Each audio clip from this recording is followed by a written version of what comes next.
Bueno, bienvenidas sean y vamos a seguir estudiando. Hoy, Baruch Hashem, empezamos el mes de Nisan en el calendario judío y Nisan es un mes muy importante. Dentro de algunos de los conteos del calendario judío, Nisan se considera el inicio del año. Ustedes saben que tenemos Rosh Hashanah, que es en el mes de Tishrei, pero también tenemos otro inicio de año, que es el inicio justamente en Nisan, este día que está empezando. Bueno, aquí en Israel ya estamos empezando el segundo día. Para ustedes todavía está siendo el primer día. En cuanto a qué se refiere que es el inicio del año, perdón. Em, por ejemplo, cuando ustedes leen en la Torá que es el año de reinado de un rey, ¿sí? Entonces se inicia justamente en Nisan. Ustedes leen el libro de los reyes, el libro de las crónicas, inclusive Shmuel llega a mencionar ese tipo de conteo, ¿sí? Y cuando era el año del reinado de X rey. Entonces ellos, esos años se contaban a partir de Nisan. Ahora, también hay un pasuk muy importante que ordena al pueblo de Israel eh, que van a guardar la primavera. ¿Sí? Y suena un poco raro, porque generalmente en el judaísmo cuando se usa la palabra guardar, sabemos que se refiere a un tema de una fiesta, ¿cierto? Guardar las fiestas, guardar el Shabbat. eh, y por lo tanto, eh, cuando dice guardar la primavera, no se refiere a un tema de guardar como si fuese una fiesta, ¿sí? Pero sí se refiere, eh, perdone, se refiere al hecho de que parte de la lógica del calendario judío consiste en, ustedes saben que en el judaísmo tenemos algo que no es la traducción correcta, pero lo voy a usar porque ustedes conocen lo que es eso, ¿sí? El año bisiesto. El año bisiesto en el calendario gregoriano es cuando se le añade un día 29 a febrero, ¿sí? Generalmente febrero es de 28 días y en el año bisiesto febrero tiene un día más. En el calendario judío eh, hay cada 4 años un mes, no es un día, es un mes extra, que es el mes de Adar, ¿sí? Y esto es con la finalidad, puesto que el calendario judío es de 28, 29 días. Si se siguiese esa lógica, entonces esa lógica de calendario lunar, como tienen los árabes, entonces las fiestas se terminarían desfasando cada tanto. Y por esa razón, cada 4 años añadimos un mes más, que es el mes de Adar, y eso lo que va a posibilitar es que la fiesta de Pesaj siempre caiga en primavera, ¿sí? Y a eso se refiere que van a guardar la primavera. O sea, que la primavera se va a cuidar que siempre sea en el mes donde cae Pesaj, ¿sí? Porque Pesaj tiene que ser justamente en la época de la primavera y de esa manera también Sukkot va a ser en el otoño y de esa manera, bueno, Shavuot es ahí a la mitad, ¿sí? Todavía primavera antes del verano, pero entonces la lógica de este pasuk de que van a guardar la primavera es que las fiestas sean, hay una manera que seguramente habrán ustedes escuchado, que se dice que las fiestas son agrícolas. ¿Han escuchado este término?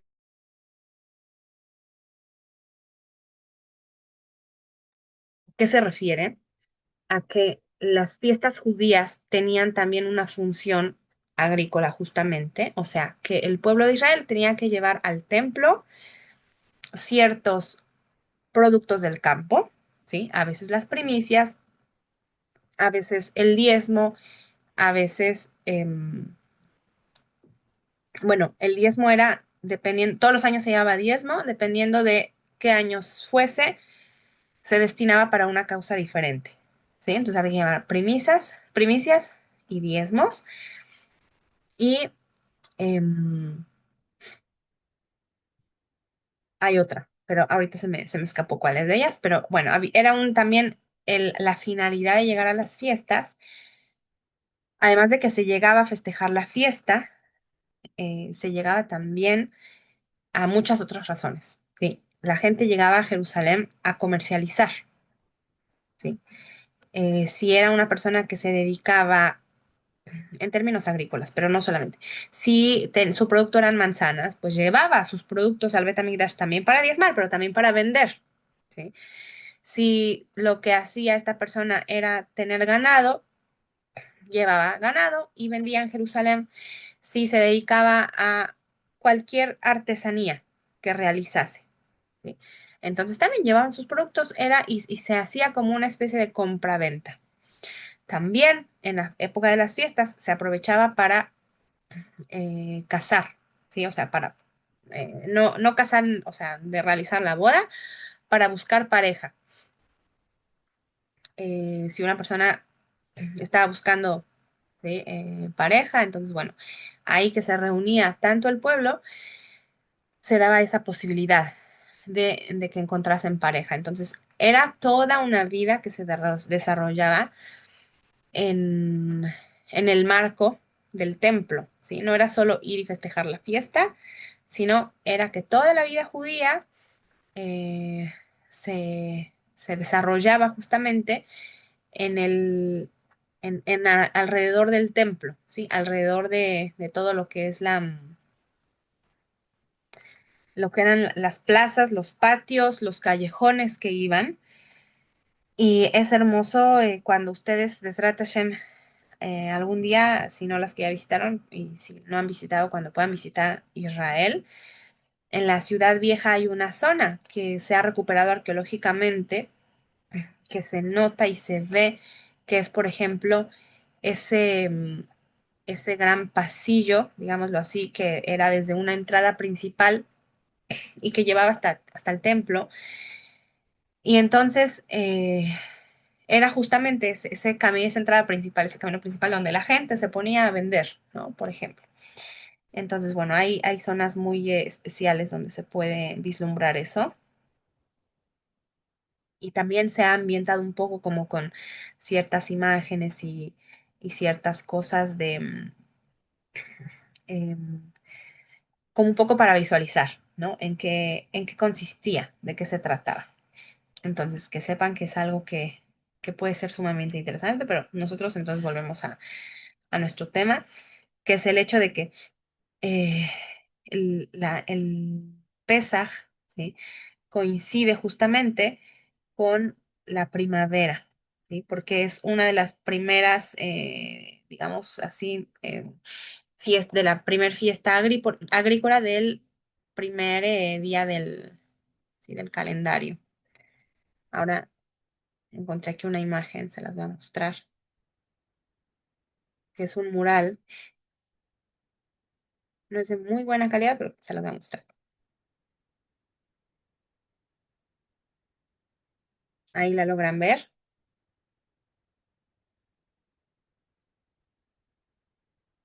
Ven Sí, la imagen, ¿sí? Bueno, entonces sí, fíjense, Mora. estas columnas hoy en día existen, se encontraron, se encontraron unas partes y otra parte es réplica, pero hay un pasillo justamente donde se pueden ver estas columnas o inclusive quizá hayan visto alguna fotografía de la ciudad vieja donde están estas columnas y justamente este es el ambiente que yo les describo, ¿no? La gente viene, comercia, trae productos, está intercambiando y se llenaba la ciudad de Jerusalén, se llenaba de vida, no solamente en el lugar del Bet HaMikdash, en el lugar donde pasaba obviamente lo central, que era los Korbanot, y era encontrar con Kohen Gadol y llegar al lugar más santo. Sí, era muy importante, obviamente era lo central, pero todo lo que pasaba detrás, sí, o sea, en esa semana, 1 o 2 semanas que el pueblo permanecía en Jerusalén, porque ya que viajaban tanto, entonces aprovechaban para quedarse, como yo les decía, para comercializar, para comprar cosas. Imagínense las que viven o alguna vez vivieron en provincia y que conocen esa dinámica, ¿no? De cuando vaya yo a la ciudad, entonces compraré tal cosa, ¿no? Entonces no es como una persona que vive en ciudad y que, bueno, puede en cualquier instante llegar a comprar productos, sino que, bueno, cuando vaya yo a la ciudad ya compraré tal o cual cosa. Entonces, un poco era esa la dinámica del pueblo, que obviamente tenían para comercializar en las pequeñas ciudades o pueblos que tenían cerca, pero llegar a Jerusalén siempre era eso como lo más importante, lo más, ¿no? Lo más central. Entonces, vamos al tema del simbolismo del mes de Nisan. Y Nisan, como les decía, por un lado representa el inicio y representa también el tema de la primavera, piénsenlo no solo en el judaísmo en general, es esta fase donde yo les conté cuando hablamos del tema de Tu Bishvat, yo les dije que acá en Israel muchos árboles florecen en el invierno. ¿Se acuerdan las que estuvieron en esa clase? Y les comenté que hay justamente árboles y plantas que florecen en el invierno y que en muchas culturas el florecimiento se da en la primavera. Ahora, no significa que en Israel no se dé también un florecimiento también en la primavera, pero es un proceso que empieza ya desde el invierno, ¿sí? Los campos, de hecho, se ven verdes más en el invierno que en cualquier otro momento, ¿sí? Y eh, entonces la primavera va a representar el mes de Nisan, va a representar el inicio y también de las primeras flores, ¿sí? Tenemos una bendición especial que se llama Birkat Ilanot, que se dice observando dos árboles que son frutales. Esa bendición se puede decir durante todo el mes de Nisan. Y se tienen que observar dos árboles que son frutales, pero que en el momento que se dice la bendición no deben de tener fruta, sino flor. ¿Sí? O sea, si tienen ya sus flores, se dice la bendición. Si ya esas flores avanzaron y se convirtieron en fruto, ese árbol ya no se puede decir la bendición. Fíjense qué cosa tan importante está escondida aquí. Que nosotros bendecimos no en el momento que está el producto final, ¿sí? Porque yo les digo, a ver, si ustedes ven un árbol con frutas, ¿sí? El árbol que ustedes quieran, o con flores, y es árbol de ustedes, ¿sale? No que lo están solo viendo. ¿Qué emociona más? ¿Ver el árbol que tiene flores o que tiene frutas? ¿Qué me dicen ustedes? Como dueño. Las flores. De hecho, tengo un arbolito de durazno que apenas es el primer año que da sus flores, porque lo plantamos, Baruch Hashem, el año pasado y ya hoy sacó todas sus florecitas y se veía hermoso. Pero entonces todavía no les ha dado frutos. No, Mora, este es el primer año que veo yo las flores. Ajá. Bueno, me voy a atrever a decírselo. No me lo tomen muy al pie de la letra, pero yo creo que cuando vea sus primeros frutos se va a emocionar todavía más. ¿Por qué? Porque el fruto es el producto final. El fruto finalmente es lo que, si bien es cierto, las flores las disfrutamos, visualmente las disfrutamos, pero al comer un fruto que nace de un árbol que uno está cuidando, es otro nivel, ¿no? Es como, wow, ahora es para eso, ¿no? Para eso se planta un árbol frutal, para que dé frutos, ¿no? Eh, y fíjense que la bendición se dice no cuando tienen frutos, sino cuando tienen flores, justamente en la fase en la que está el árbol de la señora Nagali. En esa fase donde es un producto bello y reconozco la belleza, ¿no? Parte de la bendición es eso, pero no es el producto final todavía. Y fíjense que mucho de parte de la vida judía significa eso, el reconocer el proceso. No llegamos todavía al final, no llegamos al producto, que es el fruto, pero ahora que está la flor, lo reconozco y lo agradezco y bendigo. ¿Sí? Entonces, y encima se necesita que sean dos árboles por lo menos, que estén cerca uno del otro, que se puedan vislumbrar en el punto donde la persona está parada, que se vean por lo menos dos árboles. Y esa bendición se dice durante todo, o sea, se puede decir solo una vez al año, ¿sí? Y solo durante el mes de Nisan. Ahora nos dicen los sabios, mientras más cerca al inicio de Nisan, ¿sí? Mejor, porque conforme van pasando los días, empiezan a salir los frutos. Y si te esperas al final del mes, puede que ya no encuentres árboles que tengan flor y no fruto. sino que ya van a estar brotando los frutos. Entonces vemos que sí es el momento donde es esa transición entre lo que es la flor y la fruta, porque al finalizar el mes de este mes de Nisan ya hay frutos, ¿sí? Ya están chicos, están creciendo, se tienen que desarrollar, pero ya empiezan esos primeros productos de los árboles. Eh, Mora, ¿puede mandar la bendición, por favor? sí, se las puedo mandar.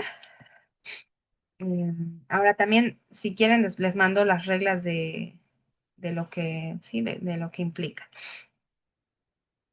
Bueno, eh, pasamos entonces al tema de Pesaj, ¿sí?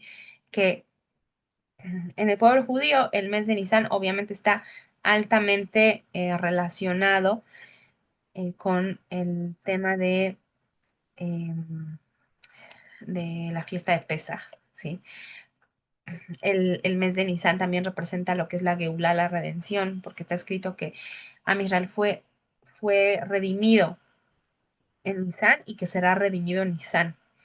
Entonces, parte de los sabios, si bien no podemos saber realmente cuándo va a ser, y en realidad cada grupo puede elegir cualquier momento del año, pero sí que nos dicen que Nisan en hebreo se dice es un mes que es mesugal. ¿Qué significa mesugal? Mesugal es como que tiene el potencial. Nisan tiene el potencial para ser un día, perdón, un mes de redención. Y encima también nos dicen que el último día de Pesaj, y que para eso todavía nos falta, pero nos dicen el último día de Pesaj es el día, ¿sí? Donde es como el día de la Geula. No el inicio, porque sabemos que la primera redención del pueblo fue justamente al iniciar Pesaj, no al finalizar Pesaj, pero en nuestros días, nuestros sabios nos dicen que el último día de Pesaj eh, es el día como de la redención. En su momento volveremos a tocar eso. Pero ahora nos vamos a centrar en la preparación de Pesaj, porque para llegar a Pesaj nos faltan todavía 2 semanas. Y Pesaj es una de las fiestas más planeadas. El año pasado este tema lo tocamos y yo les comenté que si bien es cierto, bueno, ustedes no están obligadas a limpiar su casa para Pesaj y no tienen que sacar los granos y todo esto, hablamos de la importancia de la limpieza espiritual, mental, ¿sí? Emocional, y que eso es algo que si bien es cierto lo podemos hacer toda la época del año, por lo menos una vez escuché un rabino, ¿no? Que decía que justamente en Estados Unidos tenían esta época como que, no me acuerdo ahora cómo le llaman en inglés, pero que justamente había como algo de la primavera y que mucha gente justamente renovaba sus casas, sacaba cosas como ventas de garage, a regalar cosas, renovaciones.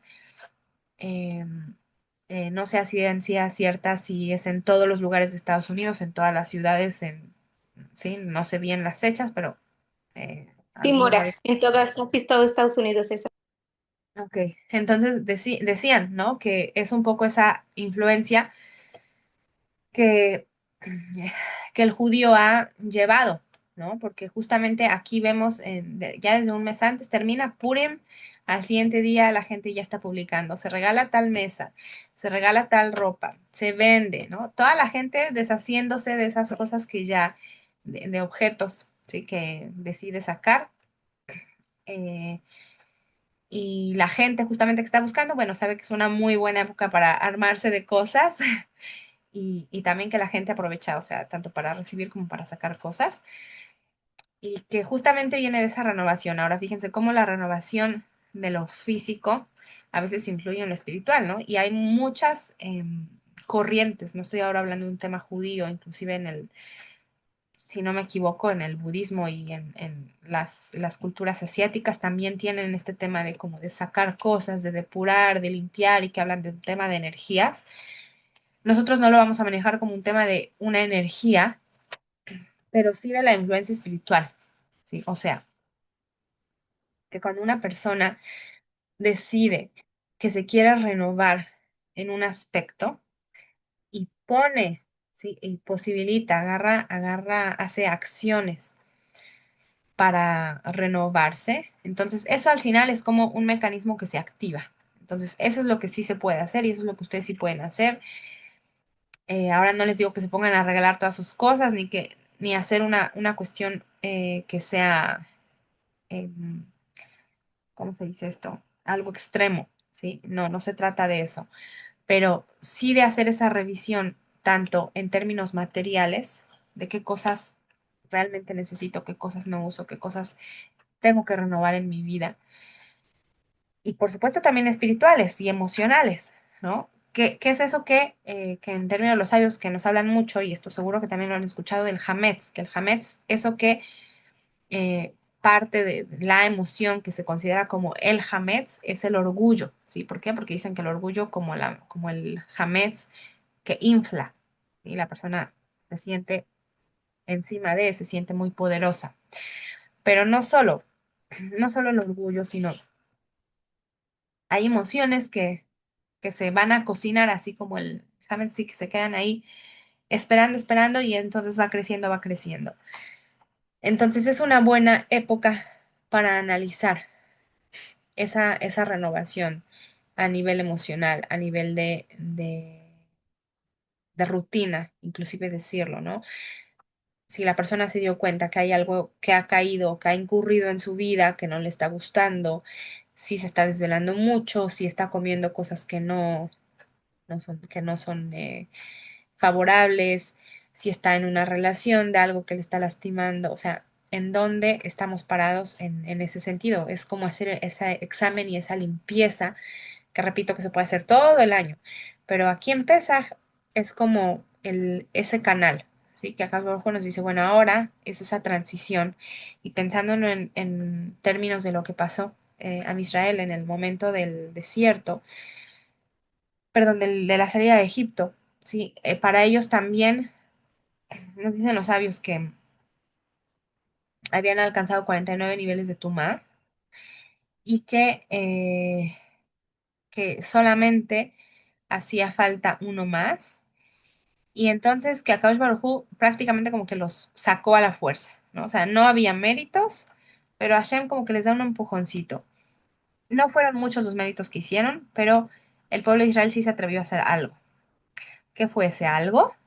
Que fue el hecho de pintar, ¿sí? El dindel, la parte del el marco de la casa con sangre.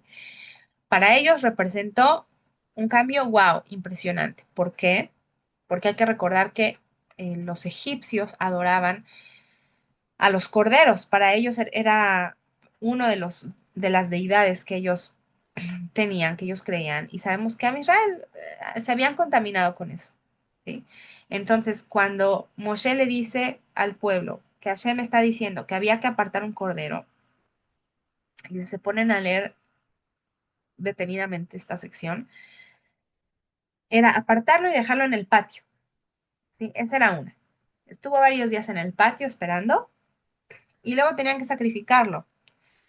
Y después de que lo sacrificaban, era utilizar esa sangre para poner esa señal en su puerta y de esa manera el ángel iba a asaltar esa casa y no iba a entrar. Esa acción que uno diría, bueno, fue una cuestión eh, no fue un gran proyecto de cambio de vida, ¿sí? Pero nos dicen los sabios, para Israel eso representaba romper con lo que en ese momento tenían arraigado, que era la idolatría. Y fue también atreverse, fíjense que esto también nos dicen los sabios, no fue menos importante, atreverse a hacerlo frente a los ojos de los egipcios. Porque de repente, qué raro que todos los judíos tienen un cordero amarrado en su patio, ¿sí? Y de repente, el mismo día, todos los corderos que pasan desaparecen. ¿Y qué aparece en su lugar? Sangre, ¿sí? Entonces, dicen los sabios que ese fue el mérito de Amisrael, ¿sí? Que ellos desafiaron, que ellos no tuvieron miedo. Sabían que eso podía haber representado represalias para ellos, algún castigo. Sí, imagínense siendo, es como en la India, que la vaca representa un animal sagrado, ¿no? Entonces, imagínense que de repente viene alguien que no, que es extranjero, ¿sí? Y hace algo que frente a los ojos de los nativos es incorrecto. Entonces, en este caso, es como que eh, con esa acción, que parece ser muy pequeña, dependiendo de cómo la analicemos, pero para ellos era un desafío y para ellos fue algo que les contó. Entonces, cuando hablamos del tema de la limpieza interna de Pesaj, no estamos hablando de cambios extraordinarios, ¿sí? De cambios revolucionarios, de que la persona ahora tiene que ser otra persona. No, puede ser algo sutil, algo pequeño como esto que les estoy contando, pero que en cierta manera para esa persona representa un gran cambio, ¿sí? Entonces, eso ya le toca a cada una de ustedes analizarlo, pensarlo, ponerlo en palabras, ponerlo en darle forma, ¿no? ¿Qué sería eso? Y, y ver de la misma manera que así como el pueblo no tuvo miedo de lo que le fuesen a hacer, porque ya está, es lo que me están pidiendo, y con esto me van a sacar, ¿no? Entonces también de esa manera es como decir, bueno, es algo que cuesta trabajo, pero que soy capaz de hacerlo, ¿sí? Después vemos que ahí no se termina la historia, que los desafíos del pueblo de Israel fueron aumentando y que las peticiones, vamos a llamarlo así, de Hashem fueron también creciendo. Eso fue lo primero que se les dijo, ¿sí? Después de eso, bueno, hacer el pan y luego de eso salen corriendo y de ahí en adelante fue situación tras situación y fue enfrentar cosas que, que le siguieron haciendo crecer. ¿Sí? Ahí el tema del cordero y de pintar con la sangre fue el inicio de esa etapa de crecimiento. Pero justamente por eso el mes de Nisan representa el inicio, ¿no? El inicio de ese proceso que se está dando, que justamente, bueno, vemos que para el 14 del mes, que es cuando se da el tema del cordero, el pueblo sale al finalizar el día, ¿sí? Entonces, em, de esa manera es que hay unos días de espera, hay unos días de preparación. Y de esa manera, a ver, la preparación es tan importante como la fiesta. Fíjense, esto es muy importante. No solamente llegar a la fiesta y ya, que yo les decía en términos prácticos, un no ágida no tiene que celebrar Pesaj y no tiene que hacer absolutamente nada, pero el proceso sí es algo que pueden emular, que pueden tomar, que pueden eh, posibilitar para ustedes. En el caso del judío son dos fases. Uno es el proceso y otro es el momento de la fiesta, el momento de lo que se está dando. Y hay una frase en la Gemara que no habla sobre Pesaj, habla sobre Shabbat, pero que, que es aplicable sobre todo en una de las fiestas, es en esta, ¿sí? Que dice esta frase, Mishe Tarach Shabbat y Ujal Shabbat. ¿Qué significa? Que el que se preparó para Shabbat va a tener que comer para Shabbat, ¿sí? Porque sabemos que en Shabbat no se puede cocinar. Entonces, encima es una Gemara que se le enseña a los niños desde muy chiquititos, ¿sí? ¿Qué significa? O sea, ¿quién trabaja, ¿no? Como, sería como una especie de dicho, ¿no? Como quien trabajó, quien sembró, que coseche, ¿sí? O sea, quien se preparó para Shabbat, quien limpió la casa, cocinó, hizo, ¿sí? Entonces, ¿qué va a hacer? Va a tener comida para Shabbat. Quien no cocinó, no va a tener comida. Yo les decía, en todas las fiestas, bueno, hacemos comidas, pero ahora no estoy refiriendo a la comida, sino el tema de la preparación. Quien se prepara va a tener resultados de ello, ¿sí?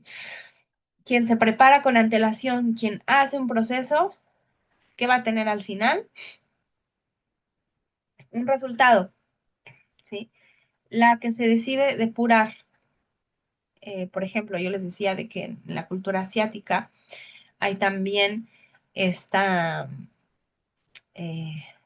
no sé si llamarlo como ideología, ¿no? Pero del tema del orden y el tema de no acumular cosas, ¿sí? Y que a su vez le llaman como que hay energías que se guardan en las cosas y que hay cosas que mejor hay que desechar. En el judaísmo no es por un tema ni de orden ni de estética, ¿sí? Es por un tema de influencia espiritual. Ahora, muchas personas, y ahora no estoy hablando necesariamente de noajidas, entran, ¿sí? Ya sea porque escucharon una clase, un podcast, porque leyeron un libro, porque alguna amiga, ¿sí? Se metió a un curso y entonces entran en el tema de la renovación y entonces hay todo tipo de reglas, que si compras una cosa, entonces tienes que sacar una, te tienes que deshacer de una, y que si el ambiente y que si espejos y cosas, obviamente que yo lo estoy viendo, eso es la cultura asiática y no tiene que ver con el judaísmo, pero hay muchas culturas, ¿sí? Que toman este tema de la depuración, de sacar cosas y de poner un orden. Ahora, decía yo que muchas personas entran en esa lógica no necesariamente por un tema espiritual. Aquí lo importante del no ágida y lo que yo le sumaría, antes de darle la palabra a la señora Alma, es que no es por un tema solo de orden y depuración y estética. ¿Sí? Que eso ya añade tranquilidad a la vida de una persona, añade bienestar, pero que sepamos que Pesaj, la razón de Pesaj y la limpieza de Pesaj no es por un tema de depuración ni por un tema, como les decía, de lo que pasa en Estados Unidos, de renovación de lo material. No, eso es de paso, ¿sí? Y también hay muchos rabinos que incluso hacen hincapié, ¿sí? Y que dicen todo el tiempo que el polvo no es hametz. Entonces, que no es que se trata de llegar a todos los cajoncitos de la casa para quitar el polvo, no. Hay que revisar los lugares donde hay hametz. ¿Sí? Cuando hay niños, casi en toda la casa hay. Pero en sí la lógica no es un tema de limpieza ni de renovación por un tema de estético o de orden, sino por un tema espiritual. ¿Sí? Y eso hay que tenerlo bien claro. Adelante, Alma, la escuchamos. Hola, Mora, buenas noches, tardes, días. Usted comentaba de los orientales. Ahora, yo veo como que ellos tienen muchas cosas de decencia. Por ejemplo, en el noviazgo, no se besa ni no es como acá que luego beso y ya hace muchas cosas. Ellos se cuidan de como de hablar mal de la gente y cosas. Ellos tienen cosas de judíos, Mora. Eh, Buena pregunta, ¿no? No tienen raíz, pero definitivamente los pueblos nos pueden enseñar cosas. De todos los pueblos tenemos algo que aprender. Los sabios sí nos dicen una cosa, fíjense, por lo menos del pueblo chino, que ustedes saben que es una de las poblaciones más grandes del mundo. Los sabios nos dicen que si a Israel hubiese cuidado, si no se hubiese dispersado, no se hubiese, estoy buscando la palabra, Pecado, no hubiera no, pecado, Mora. no, Itbolelut es que se mezclan con otros pueblos, y que asimilado es la palabra que está buscando, que si el pueblo de Israel no se hubiese asimilado, porque, ¿qué sabemos? Que es una de las culturas más antiguas, ¿sí? Entonces nos dicen, el pueblo de Israel sería así de numeroso si no se hubiese asimilado. O sea, ese pueblo está ahí para recordarnos la grandeza de número que podríamos tener.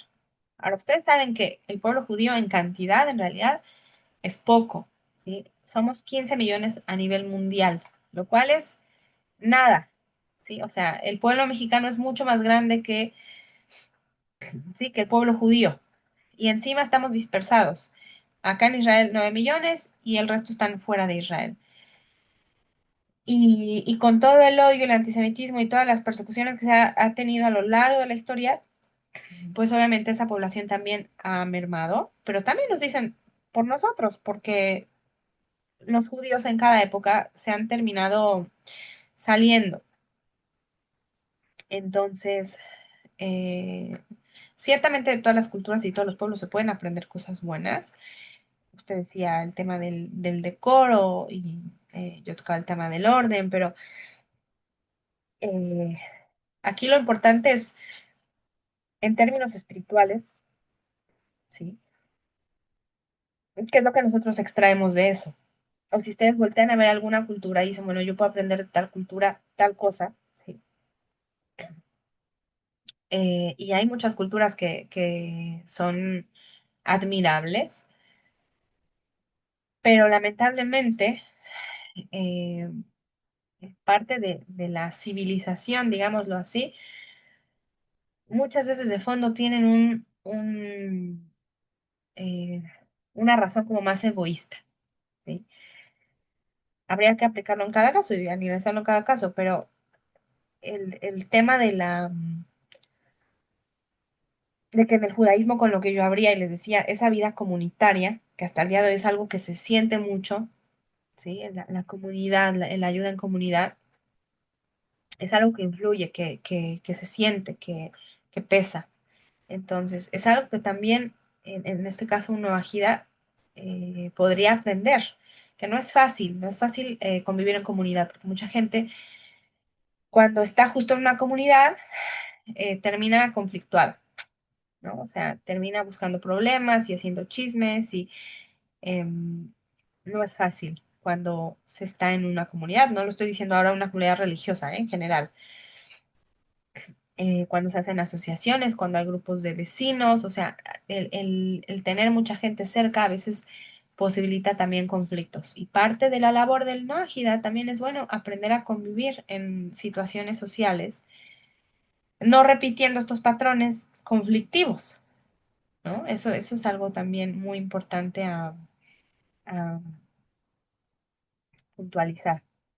Que, por supuesto, la parte social es algo que nos marca y que traemos a cuestas cada quien del lugar donde creció. O sea, hay sociedades que tienen más una tendencia a ciertas problemáticas, otras que tienen tendencia a otras problemáticas.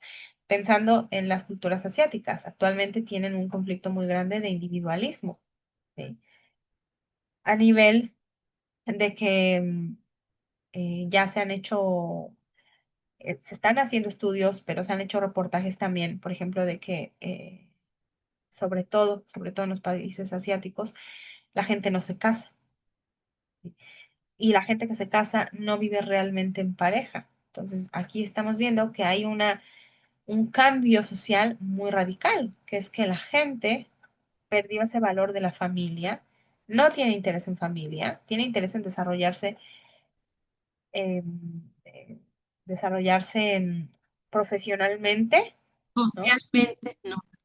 Socialmente, de disfrutar, de pasear, ¿no? De hacer una vida, pero en Mora, perdón, individual. Mora, pero también ellos tienen el mayor índice de suicidio, que yo sepa, ¿no, Mora? Porque, o sea, es gente como fría, ¿se puede decir eso, Mora? Que son fríos, secos, poco afectivos, El en el tema momento el tema de lo que que usted está deciden preguntando quedarse solos.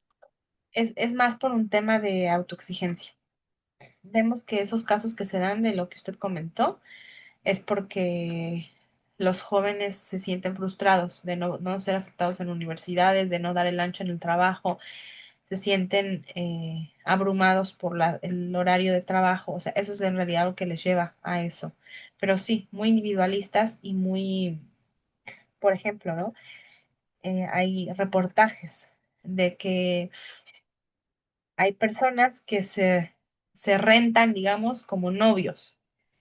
Hombres que salen con chicas, sí, que las chicas quieren salir con un chico como a cita, pero le pagan, ¿sí? En un término romántico. No estoy hablando aquí de un tema sexual, sino pagan para ir a comer con un chico, ¿sí? Y le pagan por ese servicio, les pagan por compañía. O sea, actualmente en esa cultura la gente está pagando por compañía. Eh, y nos lleva justamente a ver que, por un lado, somos seres sociales.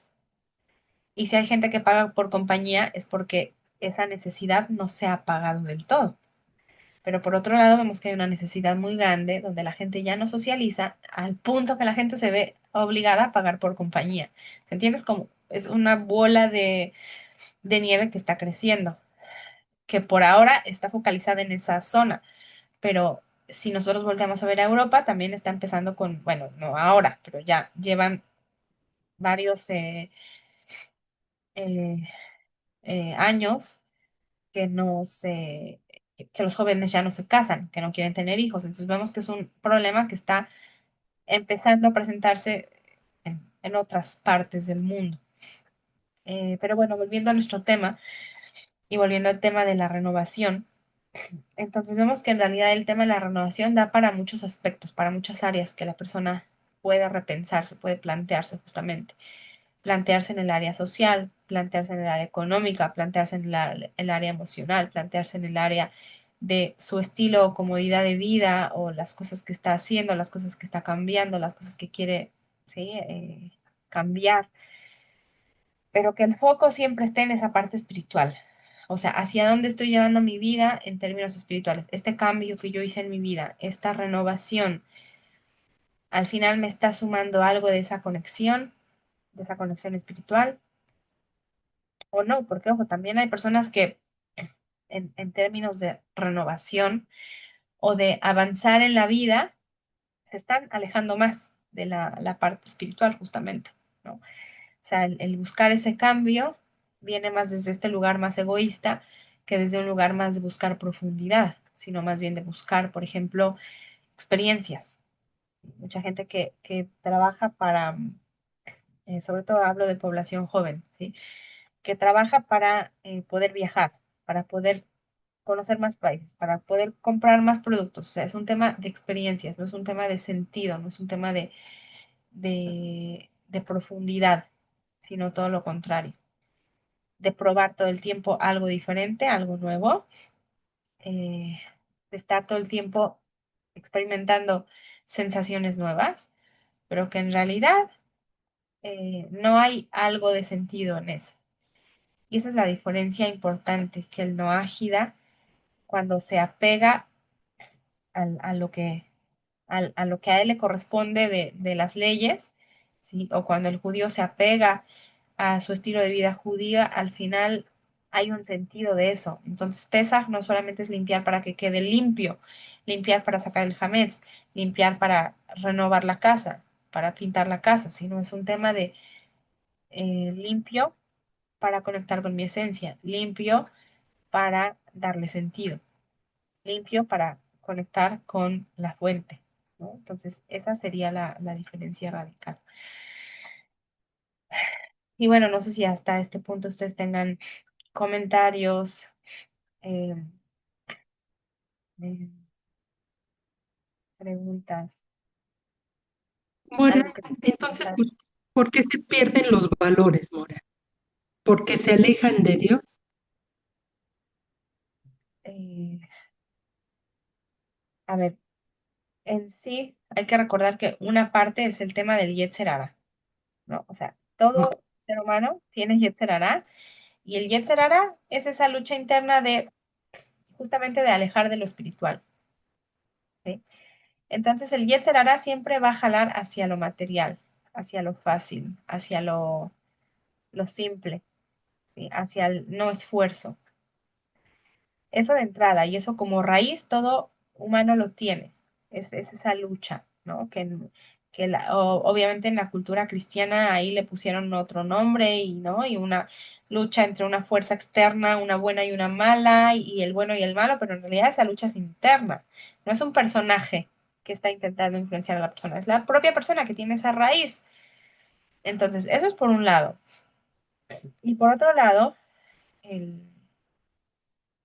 la cultura, o sea, no es algo nuevo, es algo de que lo podemos ver en todos los tiempos, que lo describe la Torá en la época de Noah, ¿sí? Que la gente se pervertió y que por esa razón Hashem tuvo que hacer un mabul, un diluvio. O sea, no es que hoy en día la cultura está podrida, ¿no? Que también mucha gente dice, bueno, es que los valores se han perdido. En realidad, si nosotros volteamos a ver la humanidad, en cada época han habido pueblos que han sido dominados por ese Yetzer.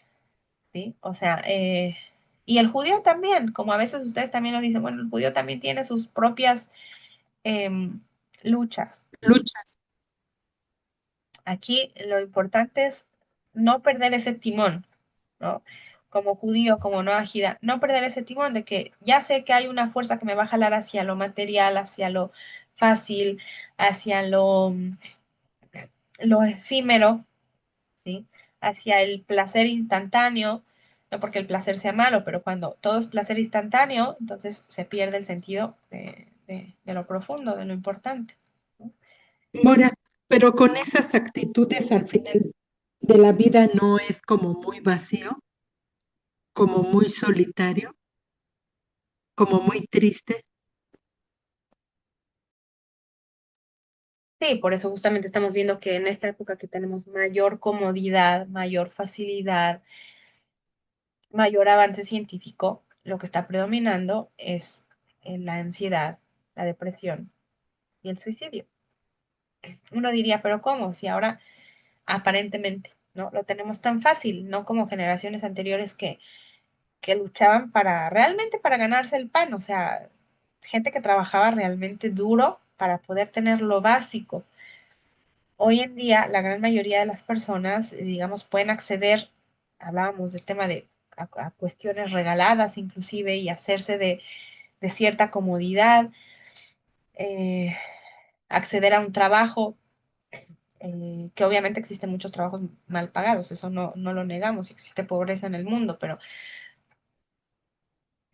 estamos viendo que antes lo que proliferaba era la pobreza y la gente con bienes eran poquitas. Hoy en día, si pensamos en términos estadísticos, eso se ha movido, pero no ha solucionado realmente problemas. O sea, vemos que está trayendo a su vez también problemáticas sociales y emocionales.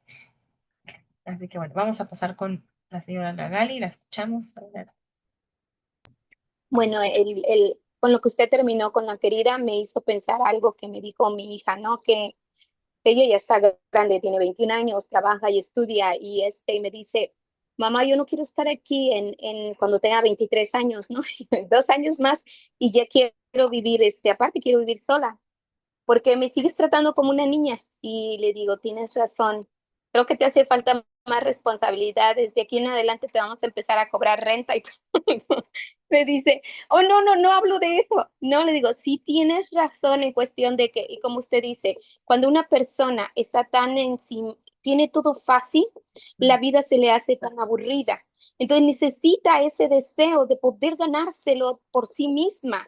Hay algo allí que yo creo que todos como seres humanos nos jala hacia poder no tener ese pan de la vergüenza, ¿no? Sino podernos ganar de una manera que nos esforcemos genuinamente, que nos ayuda a sacar lo mejor de nosotros. Y eso nos despierta el verdadero, la esencia de cada uno, ¿no? Algo también que me ha funcionado a mí es esa parte de renovación en pensamiento, en limpieza en casa, porque me ayuda a seguir pensando y analizando ya ahora, ¿no? Con un pequeñito que anda corriendo por donde sea y tirando comida por donde sea, me ayuda a entender que hay que seguir esa limpieza, la pongo a ese nivel de qué más tengo que sacar en mi vida que ya no me sirve para poder renovar algo, ¿no? Traer algo bueno, algo nuevo a mi vida, a mi casa, a mi hogar, ¿no? Que pueda yo disfrutar con mi pareja, con mis hijos, con las personas que invito a mi hogar. Sí, así es. Claro, la renovación implica muchos aspectos y muchos ámbitos de la vida y justo esa es la tarea, ¿no? Que cada quien lo ubique en su vida, de qué manera le habla esta palabra de renovación y de limpieza. A cada quien, dónde le toca en su vida. Así que gracias por el comentario. Y vamos a escuchar a la señora Elba. Adelante. Muchas gracias, Moral, Rabanilli, y bendiciones a todas. Está muy interesante la clase de lo que está hablando de la renovación y por el Hamed que manejan los judíos y que nosotros como no ágidas pues es una representación de lo que bien se habla, sacar, limpiar, estar constantemente observando a nosotros mismos. Y por todo lo que mencionaban las compañeras, a mí se me viene mucho a la mente lo del egoísmo, que lamentablemente es lo que ahorita circula como que es tu idolatría más fuerte en las personas. Porque si bien todo debemos de tener en un equilibrio y por lo que mencionaba la compañera Nagali, cuando mis hijos, yo tengo dos ya mayores de más de 25 años, cuando ellos cumplieron sus 18 años de edad, ellos me dijeron a mí, así puntuales, nosotros nos vamos de la casa. ¿Y a dónde se van a ir? Vamos a hacer nuestra vida. Entonces, yo nada más los bendije y los sigo bendiciendo y dándoles todo mi apoyo, al igual que el padre de ellos. Entonces, ahí fue donde yo entendí que ellos quieren esa libertad, no tanto como decía la compañía, estar solos y complicándose la vida como gente, porque ellos son muy dados a la cultura asiática, principalmente a la japonesa.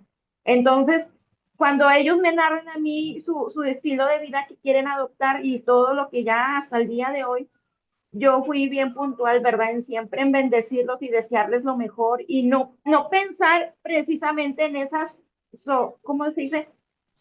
Solitariedad o estar solos, sino que esa autonomía de ellos para crecimiento, pero también exhortándolos, invitándolos, recordándoles que no sean egoístas, que se acuerden de la familia, que convivan con otras personas, que tengan un equilibrio. Entonces, ahora al adoptar en las enseñanzas del judaísmo, digo, están excelentes, o sea, porque bueno, considero yo que van por buen camino, son personas de mucha productividad. Y que mencionaban ahorita la cultura asiática, ellos adoptan porque de parte del papá suele ser persona muy arraigada en eso, ¿verdad?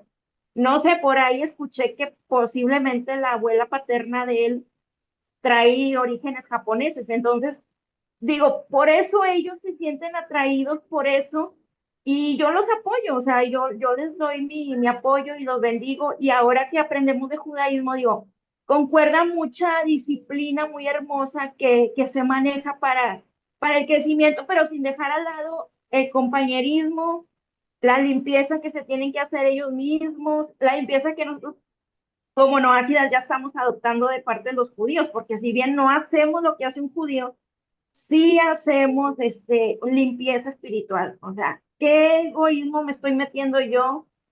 ¿En qué egoísmo está la otra gente? Y mejor me aparto de ellos o simplemente pongo mi línea y no cruzo esos límites que a final de cuentas, como decían, dicen ustedes los judíos, nos van a contaminar de ese famet que nos va a perjudicar, nos va a traer en vez de un beneficio un perjuicio.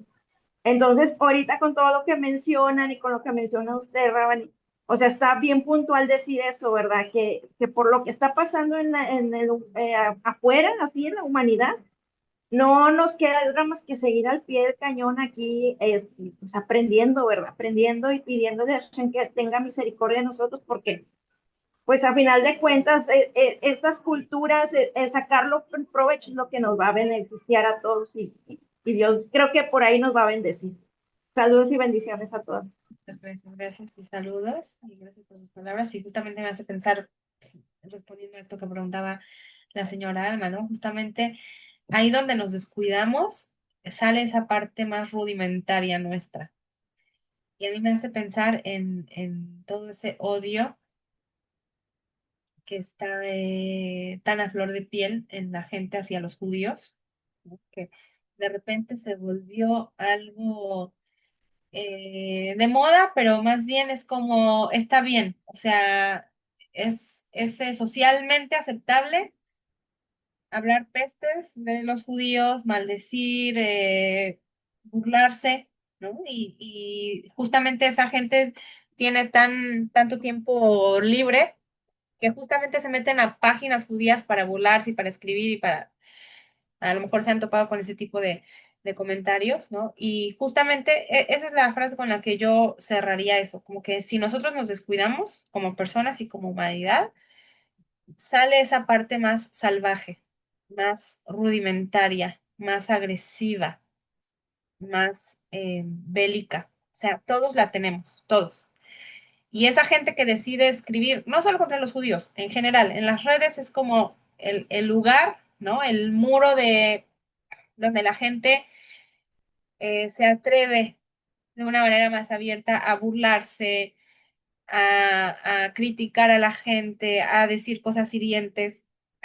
No porque eso no existía antes, existe. O sea, la muestra es que existe, solo que de repente se creó una red donde se permite, ¿no? Donde, ok, es mi opinión y como es mi opinión, pues la puedo escribir, ¿no? No hay censura. En muchas redes hay censura, pero en muchas no, y no todos los temas se censuran. Entonces, fíjense, con ese ideal, supuestamente, ¿no? De que yo puedo expresar, soy libre de libre expresión, se hace daño, ¿no? Y no es algo nuevo, es algo que ha existido siempre y que puede estar focalizado como en esta época se está dando con el pueblo judío, pero y si no, puede estar focalizado contra otra cultura, contra otro pueblo, contra, ¿no? Alguien más. Entonces ahí es donde no nos tenemos que descuidar el tema del odio, que es algo muy, muy fuerte. Escuchamos a Alma y ahora sí terminamos con eso. Adelante, Alma. Ahora, yo nada más quería comentar como, es como repetir un comentario, no sé, atinado, adornado, o bueno, no, es que no expresar. Sí, no, obviamente que la gente lo usa como estandarte, como bandera y como, vamos a decirlo así, como excusa, ¿no? La gente usa como excusa que puede expresarse y lo hacen de esa manera. Y es todo ese tipo de situaciones como que ya está como muy enferma la situación, ¿no, Mora? Como que es mucho ocio y mucha tontera, como que falta mucho límite ahí. Falta mucho límite porque hay mamás que dicen, ay, te sientes, ay, mi rey, ay, mira, se siente, mi rey, mira qué o sea, no inventes eso.